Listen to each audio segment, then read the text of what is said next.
Shoto Todoroki was born with everything he needed to become the greatest hero alive: a powerful quirk, natural talent, an incredible body, and a father who was determined to make him stronger than anyone before him. There was only one problem. Shoto never wanted any of it. Because before Shoto ever stepped onto the battlefield, before he became a student at UA, and before he ever called himself a hero, he was a child who had already learned to hate half of himself. To understand Shoto Todoroki, you have to understand the man who created the life he was desperate to escape. Endeavor had spent years living in the shadow of All Might. No matter how strong he became, no matter how many villains he defeated, he could never surpass the symbol of peace. Eventually, that obsession consumed him. Endeavor wanted a child who could accomplish what he couldn't. Someone born with the perfect combination of fire and ice. And that child was, of course, Shoto. His left side inherited his father's fire. His right side inherited his mother's ice. On paper, Shoto was perfect. Shoto began to reject that idea completely. His father represented everything he hated: the pressure, the training, the expectations, the pain his family had suffered. And most importantly, his mother's suffering. Shoto's mother had become terrified of Endeavor and the life he had created for their family. That's why when Shoto arrived at UA, he only wanted to use his ice. He refused to use his fire, not because he couldn't, but because he believed using it meant accepting his father. And then he met Izuku Midoriya. Their first major confrontation changed Shoto's life forever at the UA Sports Festival. Shoto completely dominated Midoriya. His ice was overwhelming. His control was incredible, and yet Midoriya refused to simply accept defeat, instead of focusing only on winning. Midoriya started talking to Shoto. He noticed something everyone else had overlooked. Shoto wasn't fighting because he wanted to win. He was fighting against himself. And Midoriya eventually said something that Shoto desperately needed to hear. His fire wasn't Endeavor's. It was his. His quirk belonged to him, not his father, not his mother, not the circumstances he was born into. Him. And that's when Shoto finally made a decision. He used his fire for the first time, not because Endeavor told him to, not because he wanted to become the greatest, but because he chose to. That moment wasn't simply a power-up. It was Shoto taking ownership of his own identity. He wasn't rejecting his father anymore. He wasn't accepting his father either. He was becoming his own person. And that's what makes Shoto's story so powerful, because his greatest battle was never against another hero. It was against the idea that his past had already decided his future. After the sports festival, Shoto continued to change. He began forming friendships. He started trusting his classmates. He became more comfortable around people, and slowly, the cold and distant boy who had entered UA began to disappear. But healing isn't always a straight line. Shoto still had to deal with his family. He still had to confront Endeavor. And eventually, Endeavor became the #1 hero.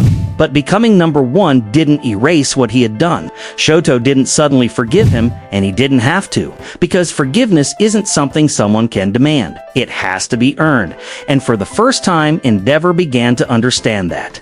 Instead of demanding Shoto become the hero he wanted, he began trying to become a better father. But the Todoroki family's past wasn't finished, because somewhere in that past was Toya Todoroki, the child who would eventually become Dabi. And when the truth about Dabi was revealed, Shoto's entire family was forced to confront the consequences of Endeavor's obsession. Dabi wasn't simply another villain, he was Shoto's brother, someone who had been hurt by the same family. Someone who had been consumed by the same expectations, but unlike Shoto, Toya never escaped them. His obsession with surpassing Endeavor destroyed him, and now, Shoto had to face the person who represented everything that could have happened to him. Dabi wanted revenge. He wanted Endeavor to suffer. He wanted the world to see the truth behind the #1 hero. And Shoto understood something terrifying. This wasn't just a battle between a hero and a villain. It was a battle between two brothers, both shaped by the same broken family.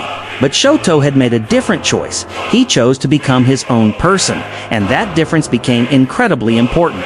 Because Shoto didn't fight Dabi simply because Dabi was a villain. He fought because he wanted to stop his brother from destroying himself. He wanted to protect his family.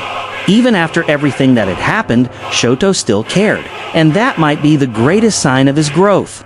The boy who once wanted nothing to do with his family was now willing to fight for them, not because the past had suddenly become okay, but because Shoto refused to let that past decide what happened next. That's what makes his character so different. Shoto never needed to erase his past. He needed to accept that it was part of his story without allowing it to control his future.